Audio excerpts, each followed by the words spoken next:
Welcome. Tonight, we journey into the haunting mists of 15th century Eastern Europe to uncover the extraordinary and chilling life of a man whose name still echoes through history like a whispered legend. Vlad III of Wallachia, known to the world as Vlad the Impaler. His story is one of contrasts, hero and horror, patriot and punisher, a prince born into chaos, shaped by war, betrayal, and captivity, a ruler who would bring order through fear and become infamous, not only for his brutality, but for the shadow his legacy would cast on centuries to come. This is not a tale of fantasy. It is not a vampire's story. It is the story of a real man, his rise, his reign, and the iron will that forged a reputation as both protector and tormentor through quiet forests, crumbling castles, and ancient battlefields. We will walk in the footsteps of the man who inspired nightmares and defined an era.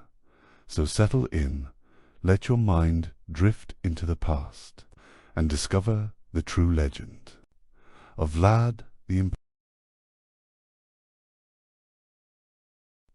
Part 1.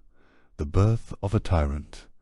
Vlad III's early life, 143–11448. In the winter of 1431, deep within the fortress town of Sayasawara, nestled in the rugged Transylvanian landscape, a child was born who would one day become a figure of myth, terror, and morbid fascination. That child was Vlad III, later known to the world as Vlad the Impaler. Though his legacy would eventually be drenched in blood and wrapped in legend, his beginnings were deeply rooted in the brutal political chaos of 15th century Eastern Europe. Vlad was born into the noble family of the Draculefti, a branch of the House of Basarab, which ruled Wallachia, principality in what is now southern Romania. His father, Vlad II, Dracula, had recently been inducted into the prestigious Order of the Dragon by the Holy Roman Emperor Sigismund. This Christian military order was devoted to defending Europe against the encroaching Ottoman Turks. The name Dracula came from the Latin Draco, meaning dragon. Thus, young Vlad became known as Dracula, or son of the dragon. It is from this name that the later literary figure of Dracula would take inspiration. But Vlad's world was no place for fantasy. It was a world of shifting allegiances, betrayals, and constant warfare. Wallachia sat at the crossroads of empires torn between the Catholic West and the Orthodox East, between the Holy Roman Empire and the Islamic might of the Ottoman Turks. It was a land of contested borders, feuding nobles, and foreign invasions.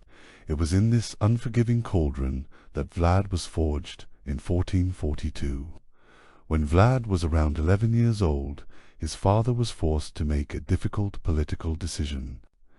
In an effort to secure his rule and maintain peace with the Ottomans, Vlad II sent two of his sons, Vlad and his younger brother Raduas, hostages to the court of Sultan Murad II in Edirne. Though technically honored guests, the two boys were effectively prisoners, kept as leverage to ensure their father's loyalty. For young Vlad, this period was formative. He lived among the Turks, studied their language, observed their courtly rituals, and bore witness to their brutal disciplinary practices.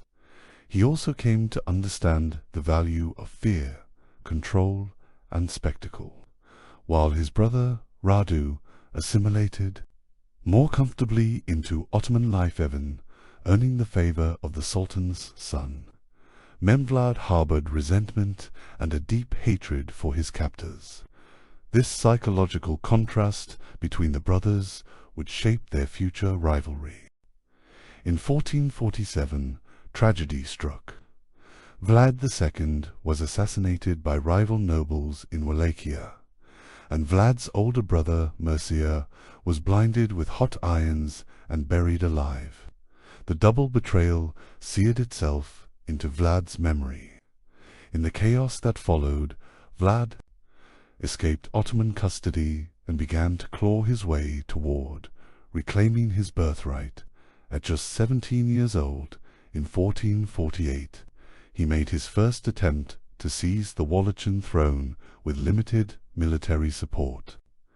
Though this initial reign lasted only a few months, it marked the beginning of a brutal and relentless pursuit of power that would define the rest of his life. The boy who had grown up surrounded by intrigue, betrayal, and foreign rule would become a ruler unlike any the region had ever seen. With every betrayal, every loss, every bitter lesson in survival, Vlad III was evolving into a man whose name would become synonymous with cruelty, but also with cunning, leadership, and an iron will that refused to yield. This is not the tale of a monster created overnight. It is the slow-burning rise of a man who, shaped by the harshest of conditions and driven by vengeance, would one day strike terror into the hearts of his enemies. And it all began in the blood-soaked corridors of a fractured land under the shadow of a dragon. Part 2. The Prince Returns, Vlad's Second Reign and the Seeds of Terror, 145–614–59. After several years in exile, fleeing from one noble court to another, and aligning himself with whoever might aid his return, Vlad Dracula finally seized his moment. In 1456, with the political landscape shifting and the support of Hungarian forces under John Hunyadi, Vlad returned to Wallachia for his second and most consequential reign. This was not the hesitant teenager of 1448. This was a hardened, vengeful man, deeply scarred by betrayal, captivity, and exile, and he returned with a singular vision to reshape Wallachia through strength, discipline, and terror. His first objective was consolidation. Wallachia had long suffered from internecine conflict. Noble boyar families wielded immense influence, often acting as puppet masters behind the throne. Vlad recognized that true rule in Wallachia would only be possible if these power structures were destroyed or brought to heel. He began by exacting brutal revenge on the boyars he held responsible for his father and brother's deaths. On Easter Day of 1457, he invited hundreds of nobles to a grand feast in Targovik. Those he deemed untrustworthy or disloyal were seized during the banquet. The elderly were impaled. The younger and able-bodied were marched to the mountainous region of Ponari, where they were forced to build Vlad's fortress atop a steep cliff. Many died from exhaustion and abuse. The message was unmistakable. The days of bojar rule were over. This act was just the beginning. Vlad saw fear as a form of governance, a method by which even the most rebellious elements of society could be brought to order. His campaign of internal purification continued with the targeting of thieves, liars, adulterers, and beggars. His punishments were notoriously gruesome, with impalement being the preferred method. Victims were often left for days to suffer atop sharpened stakes while birds pecked at their dying bodies. The spectacle was intentional lit, served both as punishment and as warning. Though horrifying by modern standards, Vlad's methods were seen by some contemporaries as effective. Crime in Wallachia plummeted. One of the most enduring tales speaks of a golden cup placed at a public well in Targovict. It remained untouched. Proof that under Vlad's rule, theft was all but eradicated. Foreign visitors, including merchants from the Saxon towns of Transylvania, were both appalled and fascinated. Some chroniclers condemned him as a monster, while others admired his iron-fisted rule. Vlad's motivations were not merely punitive, they were strategic. He understood that Wallachia's survival depended on unity and discipline, especially with the constant threat of Ottoman encroachment. He also navigated a precarious relationship with Hungary, whose king, Matthias Corvinus, supported Vlad when convenient but distrusted his growing power. Beyond his internal campaigns, Vlad also targeted Saxon towns within Transylvania. These Germanic merchant communities had long sought to undermine Wallachian princes through trade embargoes and political manipulation. In retaliation, Vlad led raids into their territories, burning towns like Brasov and impaling captured Saxon leaders. These brutal campaigns disrupted the economic stability of the region, but reaffirmed Vlad's refusal to be manipulated. By 1459, Vlad the Impaler's reputation had spread far beyond the Carpathians. He was feared by his enemies, loathed by the boyars, and admired or at least respected by the peasantry for bringing order. Foreign courts whispered of his cruelty. Ottoman spies took note of his growing independence, and in his mountainous stronghold at Ponary Vlad ruled with unflinching severity, preparing for the inevitable confrontation that would define the next phase of his reign: war with the Ottoman Empire. Part 3. Defying the Sultan. War with the Ottoman Empire, 1460–1462. By the early 1460s, the fragile peace between Wallachia and the powerful Ottoman Empire had disintegrated. For years, Vlad the Impaler had played a dangerous game of allegiance and defiance, nominally paying tribute to the Sultan while ruthlessly asserting his independence.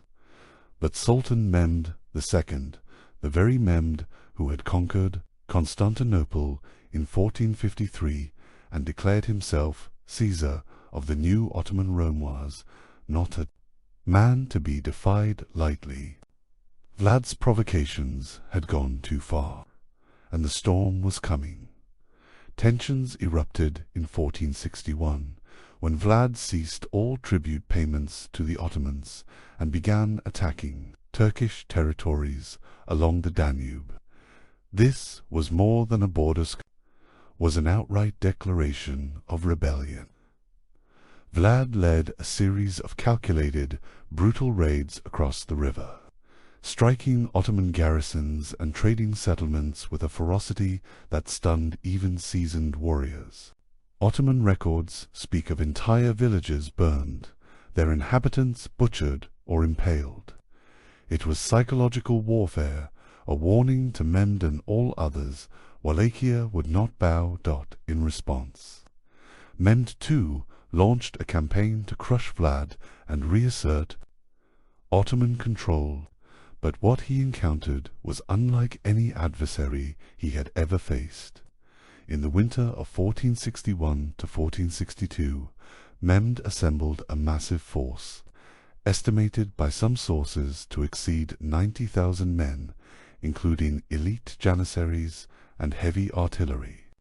His objective: march on Targovict, depose Vlad, and install a more pliant ruler. Vlad's brother, Radu the Handsome, Vlad, vastly outnumbered, refused to confront Mehmed in open battle. Instead, he turned to tactics that modern strategists would liken to guerrilla warfare. He used the terrain to his advantage, launching ambushes, poisoning wells, destroying crops, and even setting entire regions ablaze. His objective was to bleed the Ottoman army slowly, sap their morale, and make the cost of invasion unbearably high.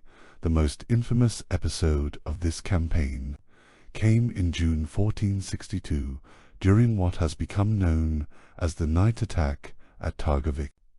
Vlad, with a hand-picked force of cavalry, launched a daring nighttime assault on the Ottoman encampment in an attempt to assassinate the Sultan.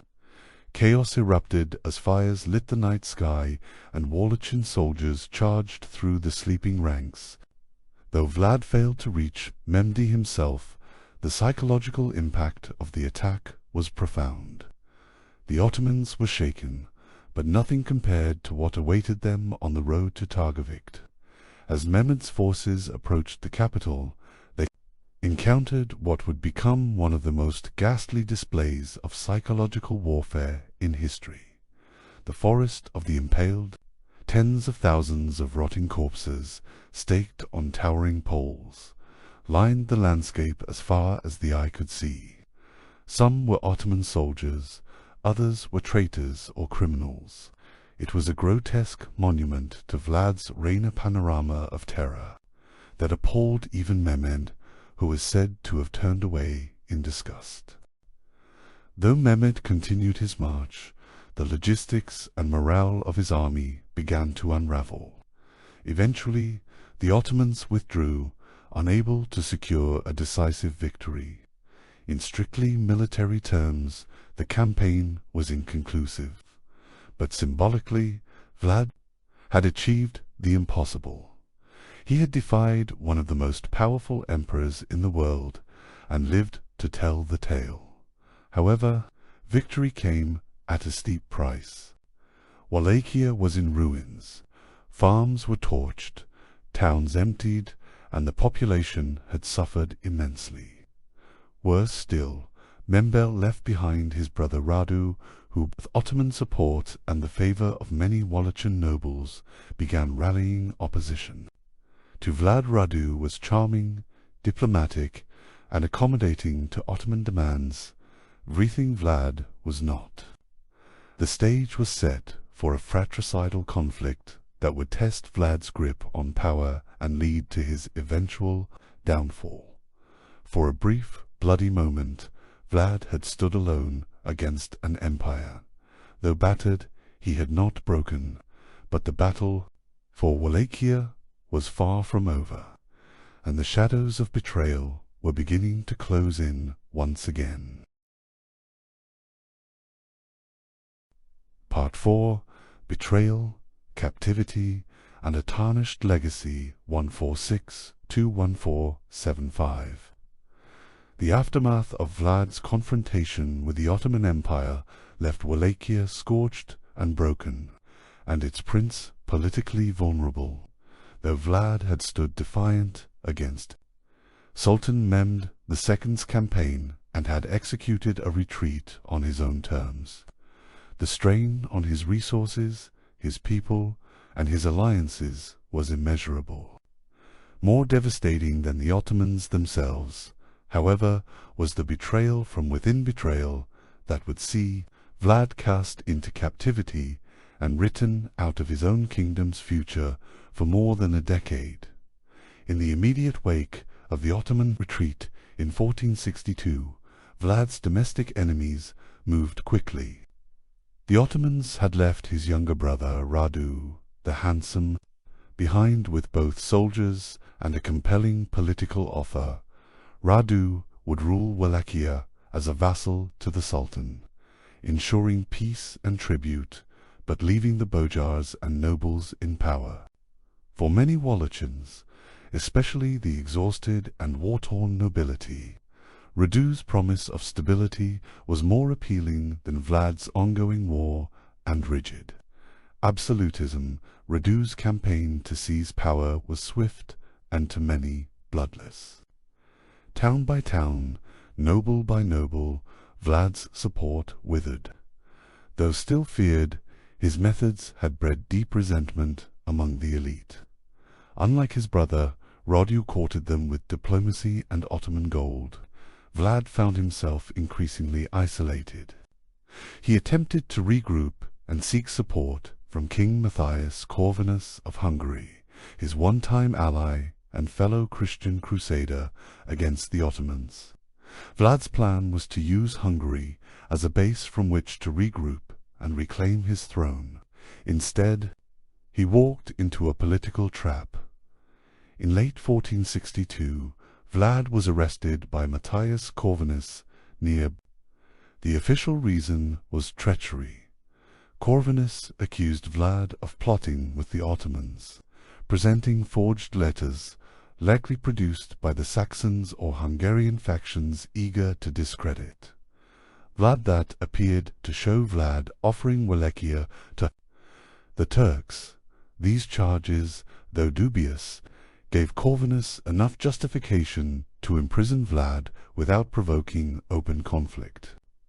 The Saxons, who had long suffered under Vlad's retribution, cheered the decision.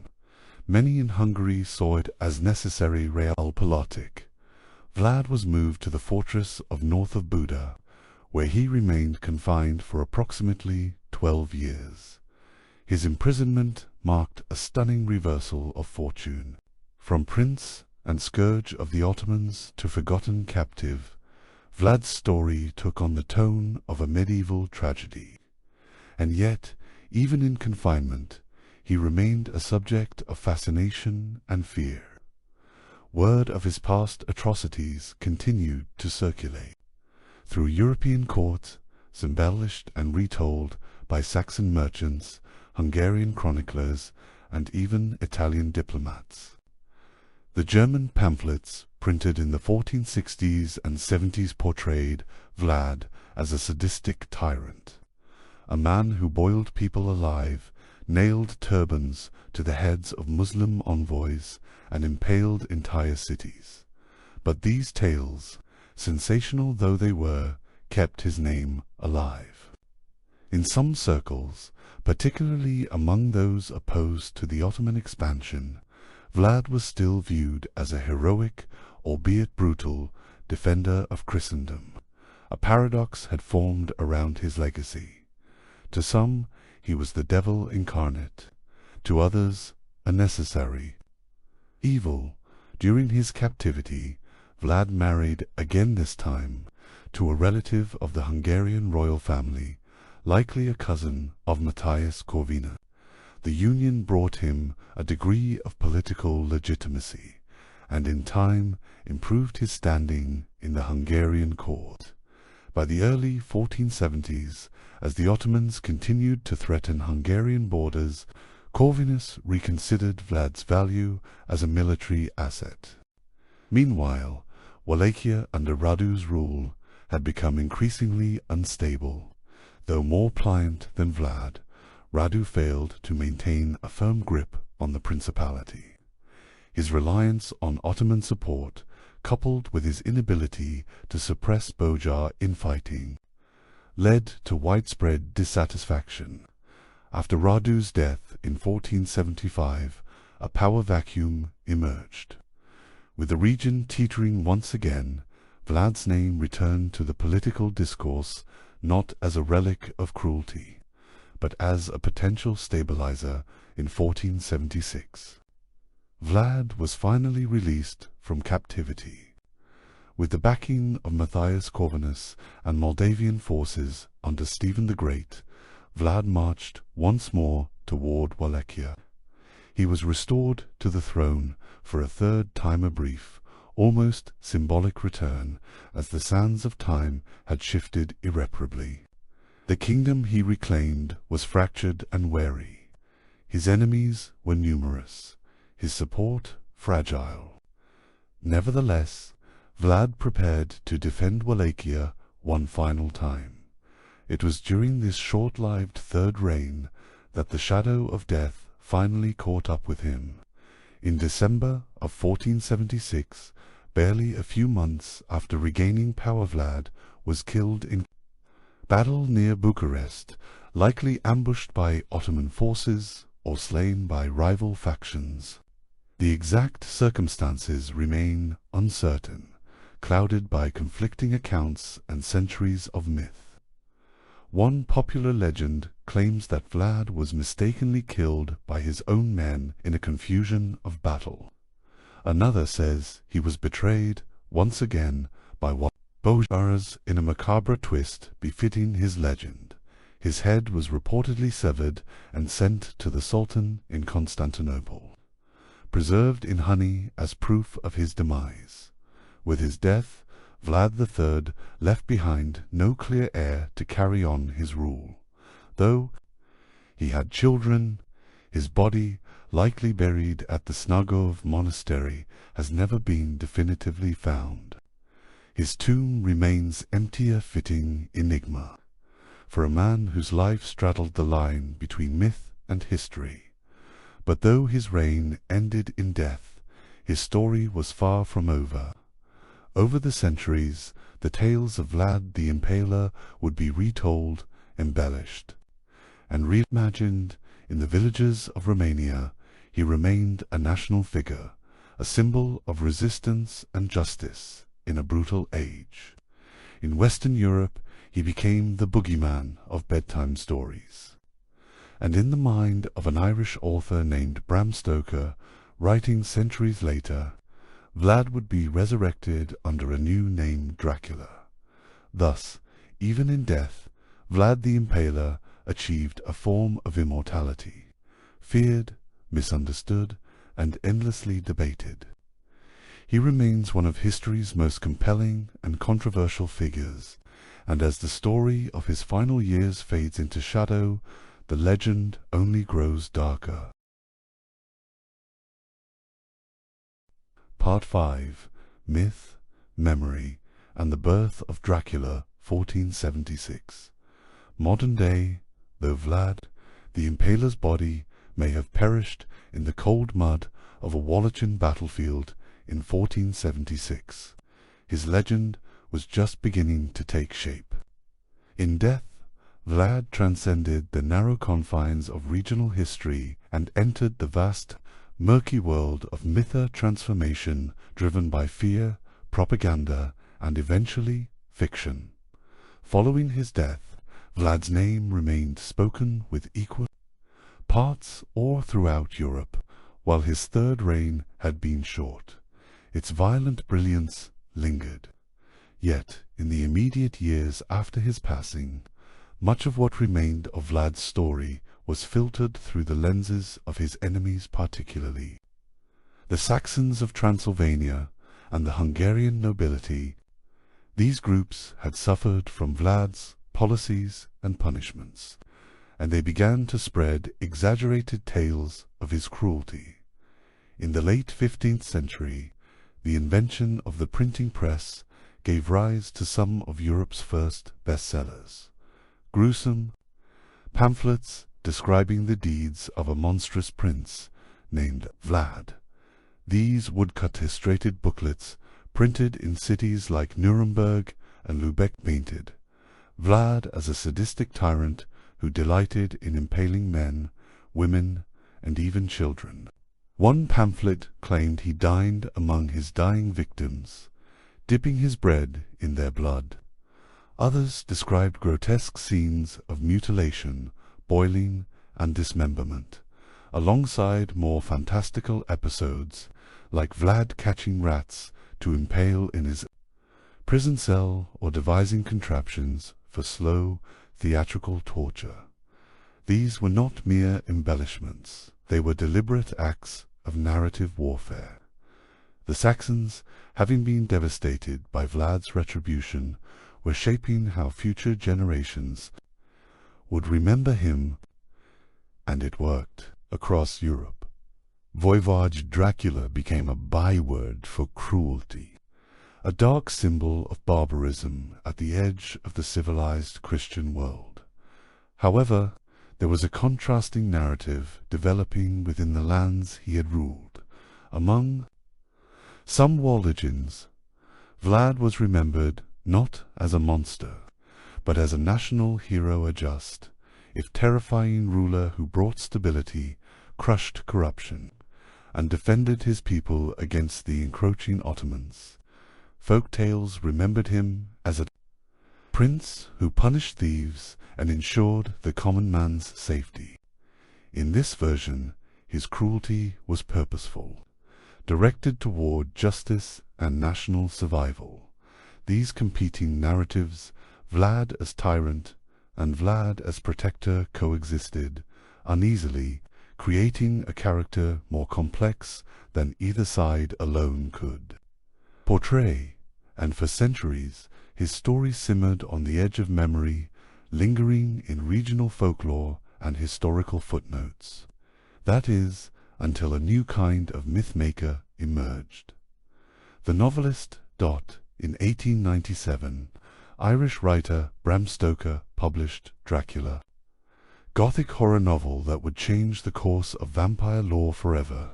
Stoker's vampire was an undead aristocrat from Transylvania who fed on the blood of the living, commanded wolves, and spread death across Europe.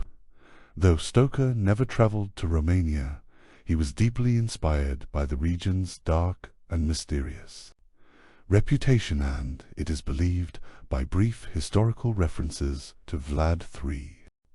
Stoker likely encountered the name Dracula in his research, possibly through a book written by William Wilkinson, the British consul to Wallachia. Wilkinson's history described Vlad as a fierce and independent ruler known for impaling his enemies. That was enough for Stoker.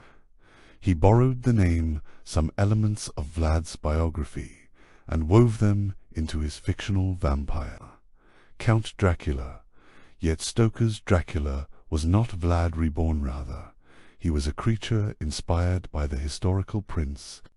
The connection was thematic.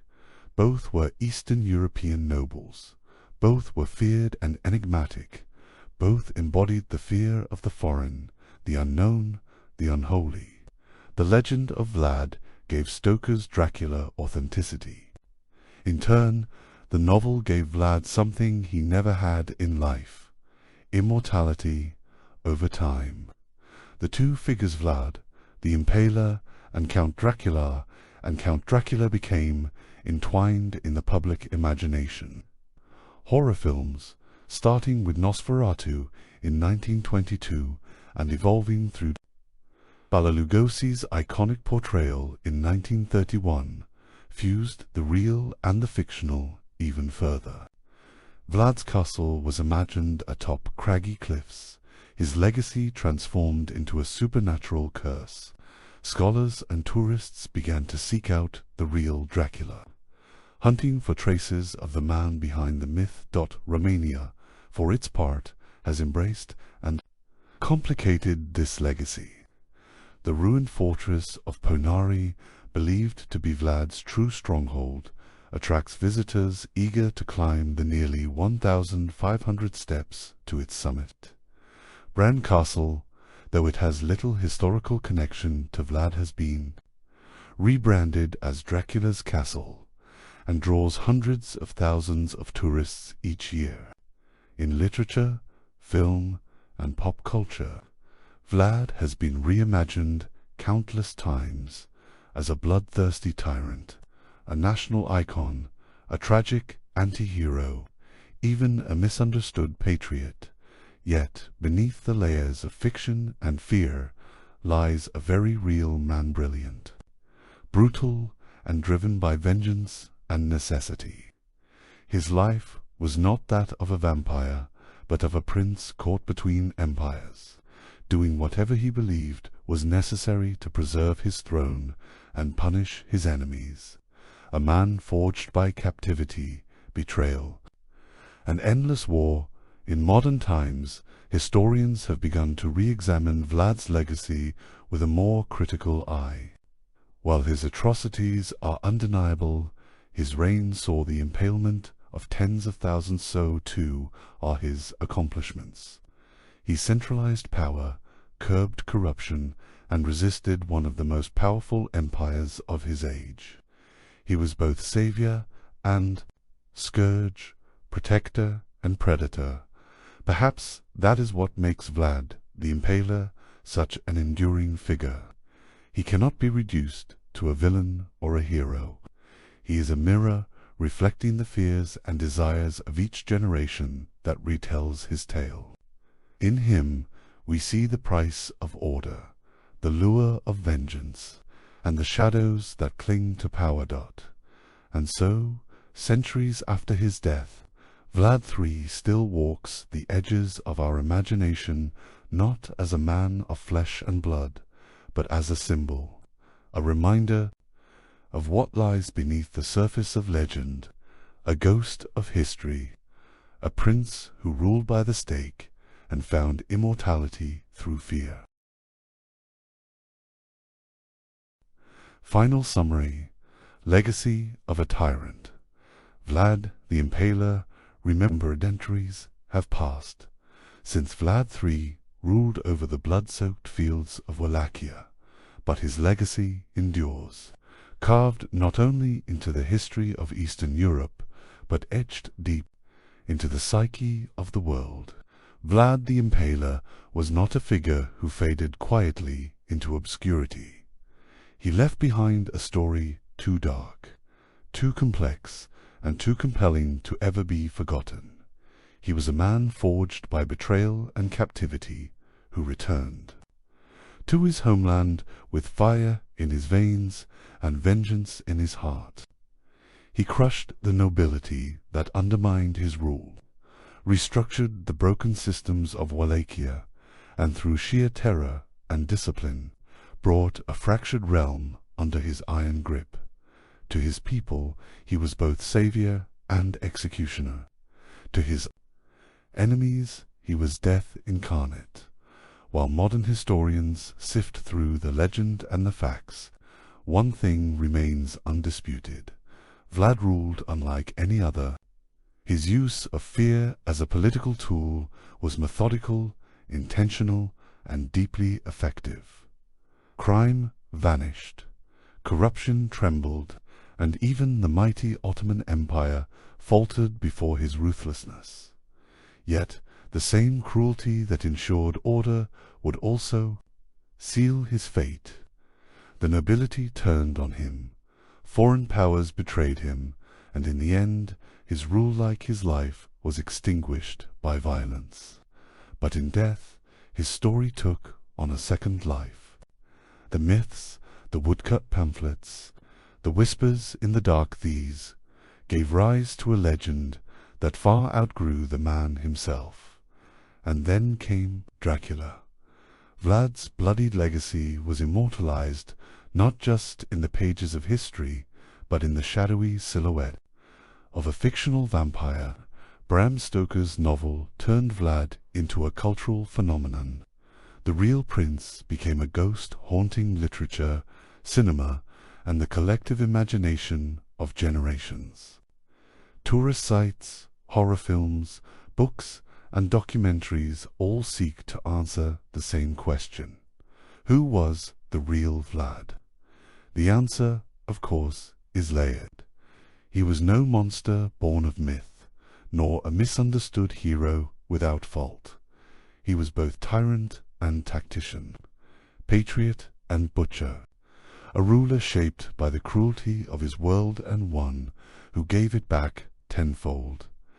In the end, Vlad the Impaler's greatest victory was not in battle, but in memory.